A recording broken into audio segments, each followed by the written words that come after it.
Good morning, শুভ সকাল সবাইকে। আমরা এখন আছি ট্রাটে। ট্রাট হচ্ছে থাইল্যান্ডেরই একটি প্রভিন্স। আমরা পাতায়া থেকে এসেছি এখানে বেড়াতে। তো পাতায়া থেকে আমাদের এখানে আসতে সময় লেগেছে প্রায় 5 ঘন্টার মতো। তো সব কিছু মিলিয়ে প্রায় 4-5 ঘন্টা লেগেছে। তো আমরা আসলে এখান থেকে যাব খকুট। তো খকুট যাওয়ার জন্য ট্রাটে আসতে হয়। খকুট হচ্ছে একটি আইল্যান্ড। এটা ট্রাট থেকে ফেরিতে করে যেতে হয়। তো ট্রাটে আমরা এখানে এক রাত থাকবো, থাকার পরে এর পরের দিন আমরা খকুট যাব। তো এটা হচ্ছে ট্রাটের এই হোটেলটা। আমরা এই হোটেলে উঠেছি, সকালবেলা ব্রেকফাস্ট করছি। হোটেলটা খুবই সুন্দর, ছিমছাম পরিবেশ, নিট অ্যান্ড ক্লিন। আর এই যে এটা হচ্ছে ব্রেকফাস্ট কর্নারটা। ব্রেকফাস্টে বেশ কিছু আইটেম ছিল।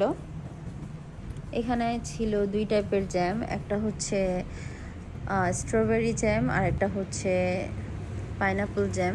ব্রেডের সাথে খাওয়ার জন্য ওই পাশটাতে ছিল কফি, যার যেটা পছন্দ কফি নিয়ে নিতে পারে। এই হোটেলটাতে আমরা ছিলাম, আর 1-2টা ফ্যামিলি ছিল, খুব বেশি মানুষ ছিল না। একদম কোয়াইট ছিল হোটেলটা এবং খুবই নিরিবিলি একটি পরিবেশ। তো এটা হচ্ছে হোটেলের চারিপাশটা, খুবই সুন্দর। আর এই যে এখানে সাজিয়ে রেখেছে, যে যেটা পছন্দ করে এখান থেকে নিয়ে নিতে পারে।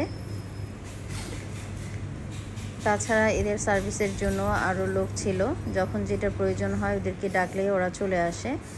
এটা হচ্ছে হোটেলের রিসিপশনের ডান পাশটা, খুবই সুন্দর করে সাজিয়ে রেখেছে।